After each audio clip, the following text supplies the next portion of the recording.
His body crashed through the roof of the Belvedere Hotel from somewhere high above, but there was nowhere to fall from. And the hole he made was too small for a human body moving at terminal velocity. On May 16, 2006, Rey Rivera's corpse was discovered in an abandoned conference room of Baltimore's historic Belvedere Hotel. He was lying in a pile of debris beneath a small puncture in the metal roof. The physics of how he got there would baffle investigators, engineers, and physicists for years to come. The hole measured roughly 2 feet across, barely wide enough to fit a torso. But a body falling from any height that could generate enough force to punch through reinforced metal should have created a much larger opening. His cell phone and glasses were found on the roof nearby, both completely intact and unscratched. They somehow survived the same fall that killed him, defying every law of physics that should have shattered them into pieces. But here's what makes this case truly impossible to understand. The distance between the rooftop's edge and where Rey's body landed was so great that he would have needed to be running at full sprint.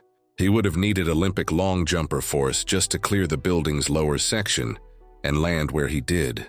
The nearest roof that could have provided enough height was the main building's ledge, positioned at least 45 feet away horizontally.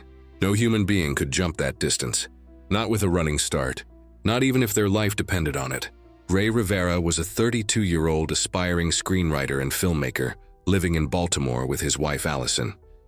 He was working for his childhood friend Porter Stansberry's financial publishing company. By all accounts, he was happy, successful, and showed no signs of depression or suicidal ideation. On the evening of May 16th, Rey received a phone call at home around 6 p.m. Within minutes, he rushed out of the house so quickly that he left his computer on, his food uneaten, and his wallet and keys on the counter. Allison was out of town for work that night. When she called home repeatedly over the next few hours and got no answer, she knew something was terribly wrong. His car was found 3 days later in a parking lot adjacent to the Belvedere Hotel. It was parked carefully between the lines with no signs of struggle or disturbance inside. His disappearance became a missing person case that consumed the Baltimore Police Department for over a week. The Belvedere was a historic luxury hotel built in 1903, but by 2006, most of it had been converted into condominiums. The section where Rey's body was found had been closed to the public for months, locked and secured with no obvious signs of forced entry. When maintenance workers finally discovered his body on May 24th, decomposition had already set in. The medical examiner determined the cause of death was blunt force trauma, consistent with a fall from a significant height. That's when the real investigation began. The hole in the roof was directly beneath the main building's upper ledge, but the horizontal distance made a straight fall geometrically impossible. When engineers analyzed the trajectory, they concluded that Rey would have needed to be moving at approximately 11 miles per hour horizontally, and he would need to be falling vertically at the same time to land where he did. But the investigators weren't prepared for what they would find when they examined his belongings more closely. They discovered a bizarre note taped behind his computer monitor. The note was strange, cryptic, and deeply unsettling. It was filled with references to secret societies, the Freemasons, and a rambling list of people Rey admired.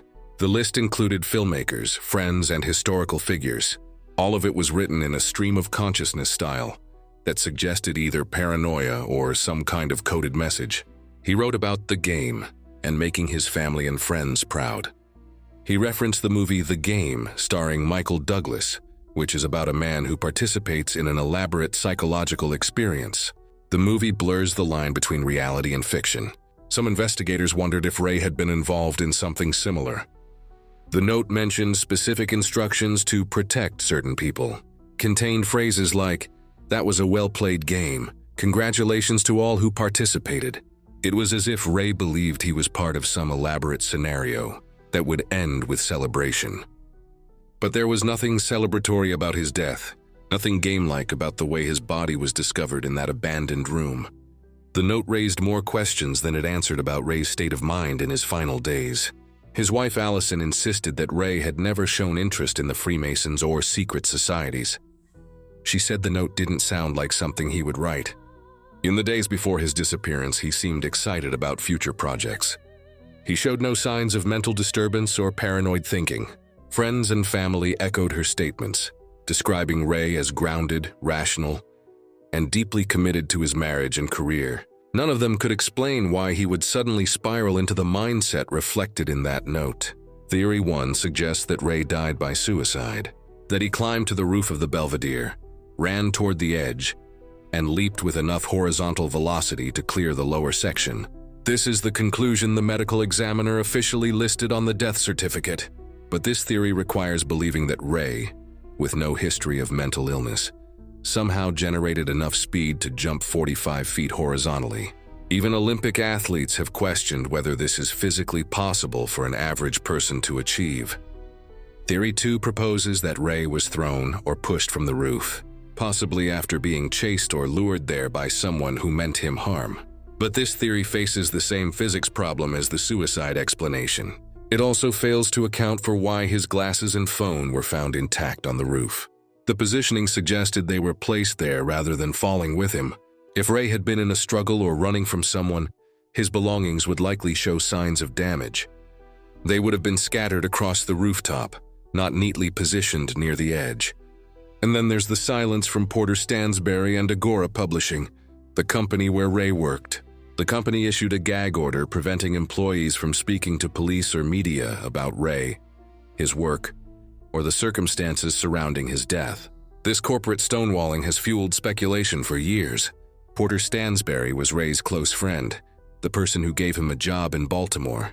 Yet he has consistently refused to discuss Rey's death in any meaningful detail, citing advice from his lawyers.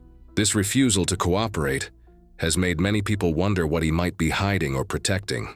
No one was prepared for what the evidence would reveal about the phone call Rey received that night.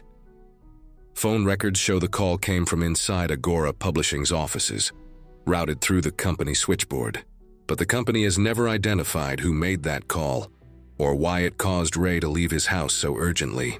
The investigation stalled within months.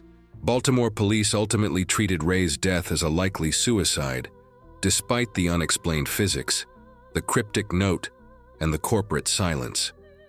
For years, the Rivera family fought to keep the investigation open and demand answers. 2020, Netflix featured Rey's case in the first episode of Unsolved Mysteries. The show brought national attention to the bizarre circumstances of his death. It generated thousands of new tips and theories from viewers who couldn't accept the official explanation. The episode revealed additional strange details that had never been made public. Rey's flip-flops were found on the roof closer to the edge than where his body landed. This suggested he might have been standing at the edge before falling. But this only deepened the mystery of how he generated the horizontal momentum needed to reach the conference room below. Some viewers noticed that the hole in the roof seemed too clean, too small, too precisely formed for a body in freefall. Engineers who analyzed the footage suggested that the impact pattern looked more consistent with an object dropped from directly above, not a body falling at an angle. Witnesses reported seeing a man matching Rey's description on the roof of the Belvedere around the time he disappeared. But these accounts were never fully investigated. Surveillance footage from the hotel's parking garage showed Rey's car entering, but it never captured Rey himself walking into the building. This raised questions about whether he entered through another access point or was already inside when his car arrived. The hotel had multiple entrances, some secured and some accessible to residents and guests. Without clear video evidence of Rey's movements that night, investigators could never establish a definitive timeline. The families of those who worked with Rey at Agora Publishing have reported receiving threatening letters and phone calls. These came in the years since his death, warning them not to discuss Rey or the circumstances surrounding his disappearance. These intimidation tactics have only reinforced suspicions that someone knows more than they're willing to reveal. Porter Stansberry eventually addressed the case publicly in 2020.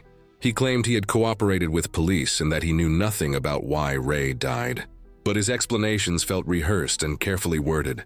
He never quite addressed the specific questions about the phone call, the gag order, or his company's involvement. And to this day, one question continues to haunt everyone who investigates this case. If Rey Rivera died by suicide, why did he need to run and jump with Olympic-level athleticism? Why would he need that just to reach a spot that was geometrically impossible to access through a normal fall? The Belvedere Hotel still stands in Baltimore. Its rooftop is accessible to residents and visitors. The conference room where Rey's body was found has since been renovated and incorporated into the building's residential spaces.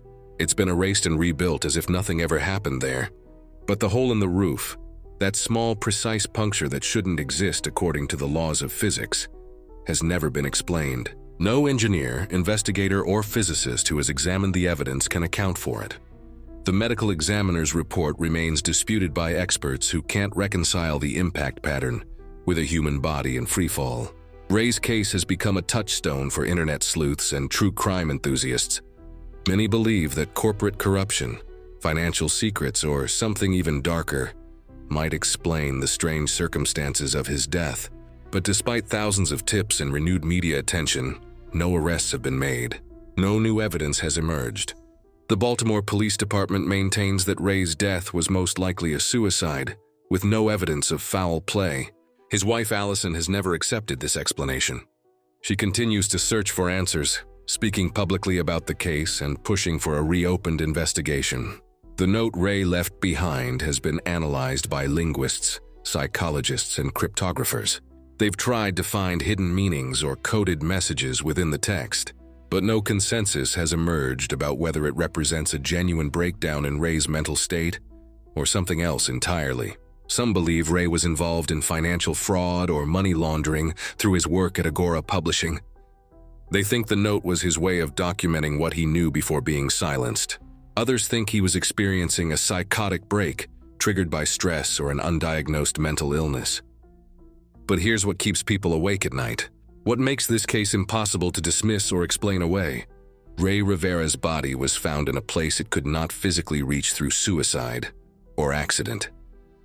His belongings survived a fall that should have destroyed them, and the people closest to him have either stayed silent or provided answers that don't quite address what really happened. The hole in the roof remains too small. The distance remains too far, and the phone call that sent Rey running into the night remains identified only as coming from inside the building where his friend worked. After nearly 2 decades, no one has been able to piece together how all of these impossible elements combine into a coherent explanation.